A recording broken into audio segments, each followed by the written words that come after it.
next few months. We have to take many photos of her. In this apartment in South Korea, these parents are celebrating the arrival of their first child.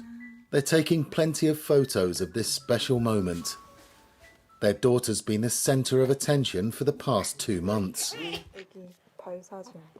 Look, it's the ultrasound of our baby's feet.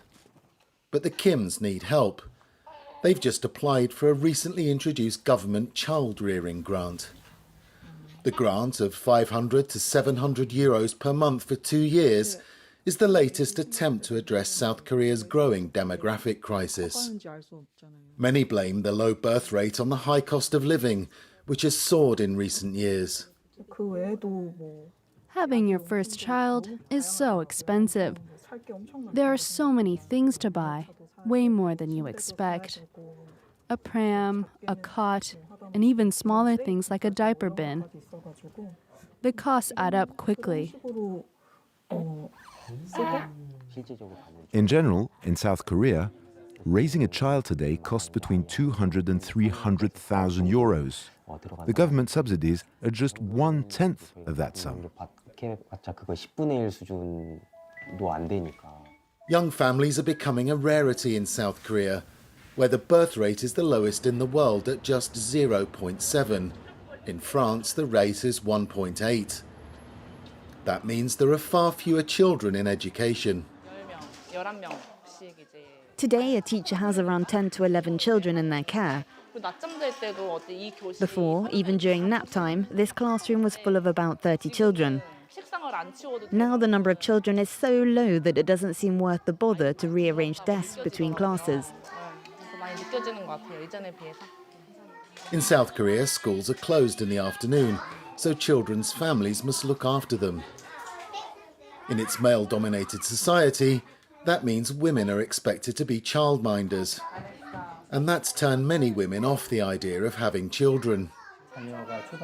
Women often have to quit their jobs to take care of their kids in the afternoon, and that affected their long-term job prospects.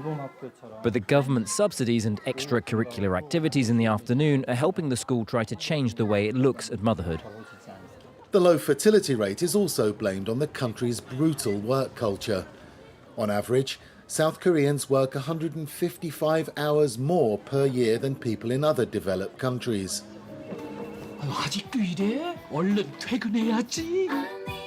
These government ads highlight the joys of family life. 모두의 배려에서 시작됩니다. 오늘 당신의 배려를 보여주세요. But a decent career is seen as a sign of success in a highly competitive society. Unlike previous generations, many working women now refuse to sacrifice their careers to become full-time housewives. The government recognises the need to tackle the low birth rate, but it would be good if companies would understand that too. There's another reason why South Koreans are worried about population decline. Their neighbour and enemy, North Korea. As part of its security arrangements, the South requires all physically fit men from 18 to 35 to perform at least 18 months military service. But the lack of children means soldiers will one day be in short supply. Today, South Korea's armed forces have around 500,000 soldiers who can fight. But according to some projections, if the birth rate continues like this, it will be very difficult to maintain even an army of 350,000 active soldiers. In response, some politicians are calling for military service to include women.